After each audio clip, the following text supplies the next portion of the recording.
जो भी पाकिस्तान तहरीक इंसाफ में इंट्रा पार्टी इलेक्शन के नाम पे जो कुछ हुआ, फिर अकबर एस बाबर साहब की एंट्री हुई, उन्होंने कहा ये तो पूरे पार्टी के इलेक्शन ही गलत थे, इसके ऊपर वो इलेक्शन कमीशन भी चले गए हैं। आपको क्या लगता है कि ये बाकी पॉलिटिकल पार्टीज में भी तो इसी तरह होता रहा? नून लीग 1 साल तक डिले करती रही, फिर जून में जाके उन्होंने भी इलेक्शन करवाए, लेकिन वहां पर भी बिला मुकाबला ही लोग मुंतखब हो जाते हैं। तो ये अचानक से कैसे पीटीआई के खिलाफ सबको याद आ गया कि इलेक्शन कैसे होना है?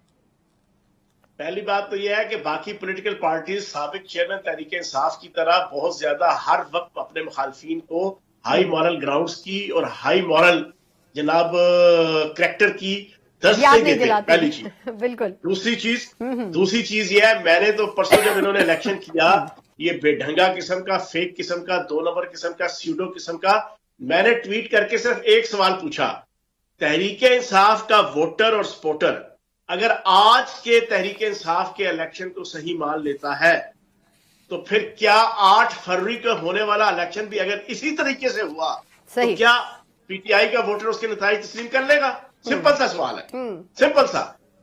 दूसरी चीज ये है, आप तो हाई मॉरल ग्राउंड्स की बात करते हैं, आप तो सारा दिन जरदारी को, नवाज शरीफ को, मौलाना फजल रहमान को, असद यार वली को, अलीम खान को, हर बंदे को कहते हैं कि यार वो कमतर है, वो जनाब बद किरदार है, वो बद इखलाक है, वो कब्जा ग्रुप है, उनकी पार्टियों में मरूसियत है, खानदानियत है, वहां तो डेमोक्रेसी नहीं है। तो अपना आपका हाल ये है कि आपने अपनी मर्जी का एक डम्मी उस्मान बुजदार की तरह का, महमूद खान की तरह का बंदा लाने के लिए आपने यकदम जनाब ना किसी को नॉमिनेशन पेपर जमा कराने दिए गए, ना किसी को इंतखाबी फहरिस्तें दी, आपने 3 दफा कबूल है कबूल है कबूल है करवाया और जनाब आपने अपने मर्जी का बंदा बना के, और फिर जो 4 बंदे सदर बनाए, सना ये भी सुन लो, उनमें से 2 इख्तियारी, 2 वो है कि जो ऑडियो वीडियो बीसियों गवाहियां मौजूद है कि जो पाकिस्तान की आर्मी की इंस्टॉलेशन के ऊपर हमला करने के जनाब वो मुजरिम है, आपने उनको बना लिया। अब किस तरीके से जनाब इलेक्शन कमीशन उनका इलेक्शन तस्लीम करेगा कि उन इश्तिहारियों को आप अपना सूबाई से दूर बना रहे हैं?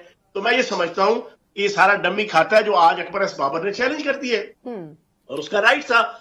नहीं तो जनाब नौरीन फारूक मैं जानता हूं, इनकी एक खातून है, लेबर विंग खवातीन की प्रेसिडेंट थी पूरे पाकिस्तान की, उन्होंने भी चैलेंज कर दिया, वो पीटीआई में है, अभी भी है, कि भाई हमें तो मौका ही नहीं मिला। तो आप ये देखेंगे फिर ये भुगतेंगे इसको भी। नहीं, आपको क्या लगता है, अगर मैं लास्टली कंक्लूड करूं, कि क्या पीटीआई पंजाब में कंटेस्ट कर सकेगी? क्योंकि देखिए इंपॉर्टेंट रोल तो पंजाब का ही है ना, और दूसरा आईपीपी किस तरफ अपना वजन डालेगी अभी तक कुछ क्लियर नहीं है।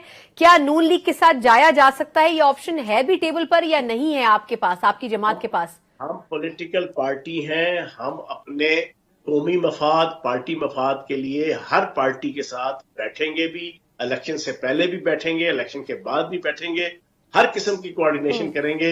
हमारे अंदर कोई नरगसियत नहीं है साबिक चेयरमैन तहरीक इंसाफ और उनकी पार्टी की तरह कि अपने अलावा बाकी सारों को मरदूद और जनाब बेईमान समझो और अपने आप को दुनिया का सबसे बड़ा वली, गौस, कुतुब और कलंदर समझो। बाकी पंजाब के अंदर नून लीग के साथ भी हम एडजस्टमेंट करने को तैयार हैं, हम हर पॉलिटिकल पार्टी के साथ बैठने को तैयार है। बाकी हमारा हर कैंडिडेट अपनी कैंपेन कर रहा है, वो इलेक्टेबल है, उसका अपना एक खास जनाब वोट बैंक है, देहातों के अंदर भी, शहरों के अंदर भी।